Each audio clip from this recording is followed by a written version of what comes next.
Hello everyone and welcome back to this very exciting tier list.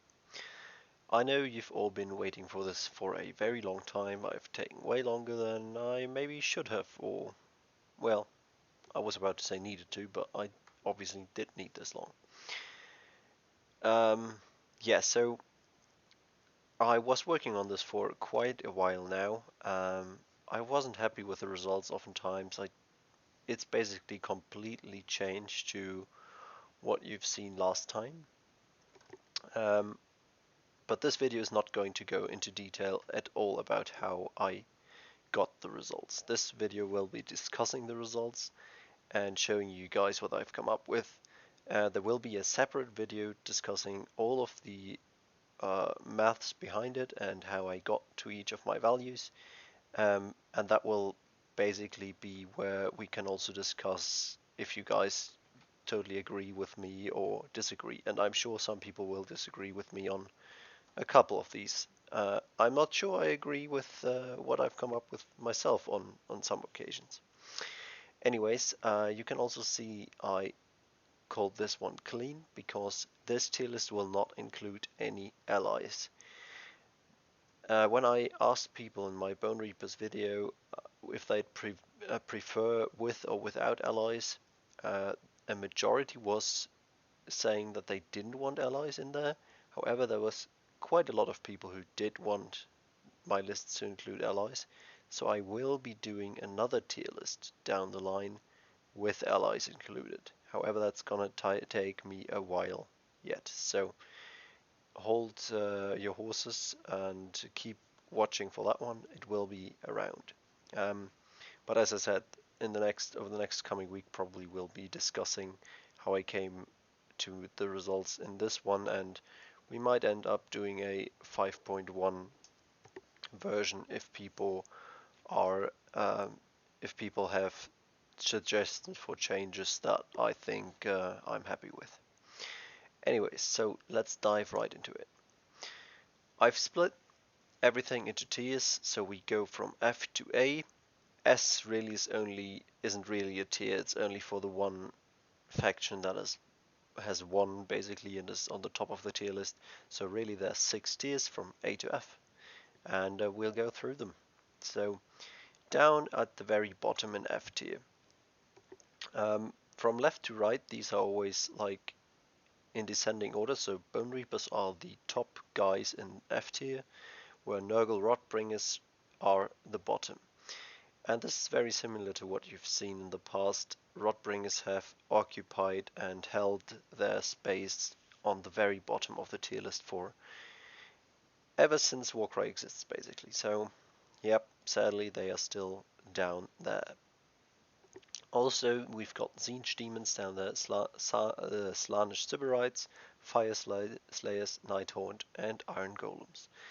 I don't think people are going to be too surprised by most of this stuff.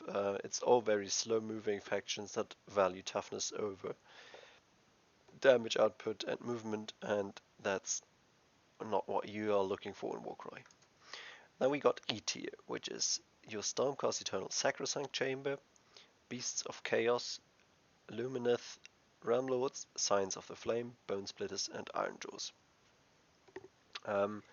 The main reason Iron Jaws are down there is because I'm not valuing abilities as high as movement and damage. These guys have the top ability score in the game, so if I was rating abilities higher, they might be, they might rank higher than they do right now.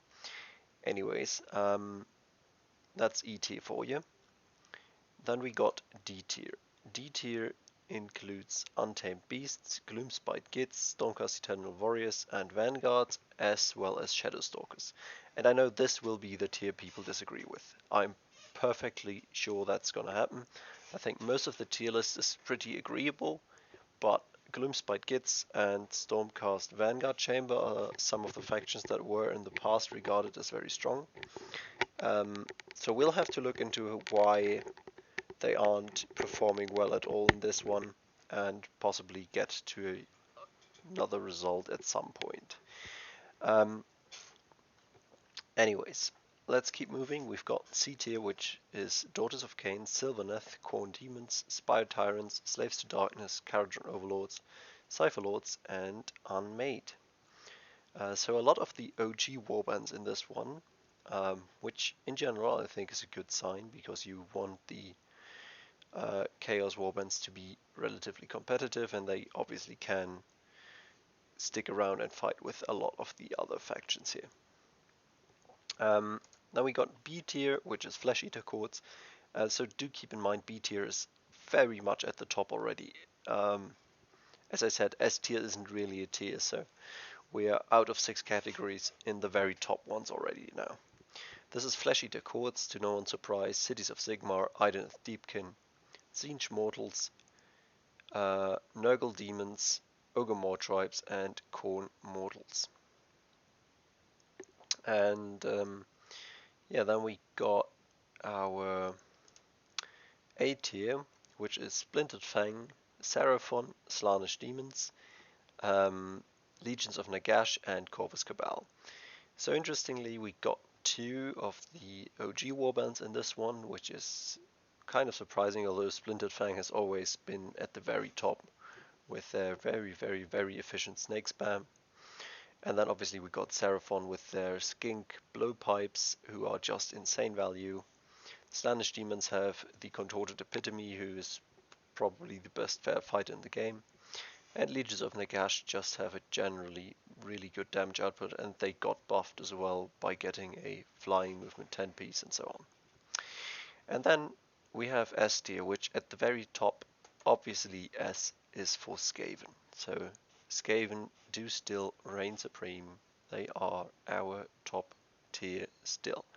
And do believe me guys, I do not purposefully change numbers, values, or even like try and make the tier list in a way to have Skaven win. This is actually what happens. So I don't know what the tier list is going to look like at the end, either when I'm putting my values in and so on. It just happens at the very end that I can see what we come up with. And yeah, it's Skaven again. So Skaven obviously performing very well in this one. Yeah, so let's get into a tiny bit more detail here.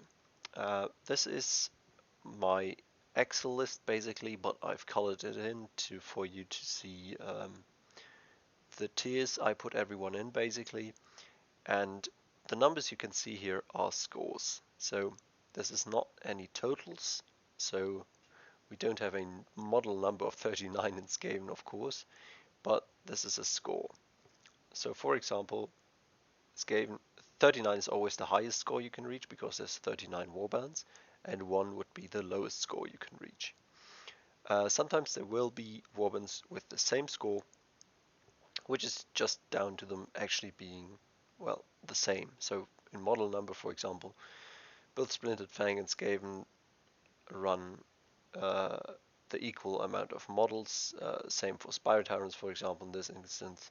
So they'd all have the same top score. And then you can obviously see Skaven are also very good at damage output, as are Splintered Fang. So that is a big part of why they're up there. Survivability is horrible for them. They are almost the worst one out of the bunch, with the exception of the Shadow Stalkers.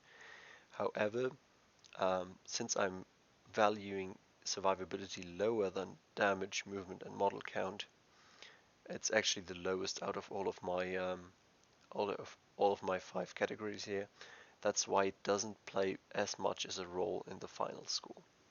So the final score for Skaven is the highest, and you can see it's over 32 here.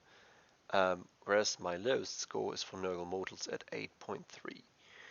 As you can tell, there's a massive difference between these two, which is not great, and it is not what it used to be in the past. So when I did my last tier list, there wasn't this big a gap between the top and the bottom warbands. If we do leave out Skaven and Nurgle Mortals, we do get kind of a closer image already, because Skaven are well above Splintered Fang and Nurgle Mortals are well below anything else. So that's kind of better, but still there's a big gap. So if we have a look here, um, my orange line here is the average, and my blue line is the scores for all the warbands. So what we can see here is that there is a fraction of warbands, basically A tier, A and S tier of course, who are very much outperforming most other warbands. And then there's a fraction of warbands who's just dropping really badly off. Whereas all the other warbands in the middle here, so between anything between probably like 7 and 30 or something, 31, whatever, all of these are very close in range. Um, so I think most warbands are decently balanced, and the changes in the new uh, terms, so with all the new models, actually help to bring a lot of warbands in line with each other. However, some have really dropped down, and whereas others have jumped up massively. Um, yeah, so certainly for Nurgle models, for example, them not getting any good allies at all. Well, can't say they are not good. They are still better than. Sorry, they would get good allies. This is not with allies. This is with heroes. They didn't get any great heroes. That's what I'm trying to say. So they're getting outpaced by other warbands even more than they did in the past. What I'm expecting for my Warcry, for my basically tier list with allies, I'm expecting this curve to be a lot more flat, because I'm expecting that by bringing allies into warbands, I'm going to be able to bring even the lower ones more up to the average. So that's what we're hoping. Anyways, guys, this is gonna be the end of this one, because I don't think there's much. Most of you don't care. Most of you will be gone by now, anyways. So thank you very much for watching, and hopefully see you in the next video where we discuss some changes.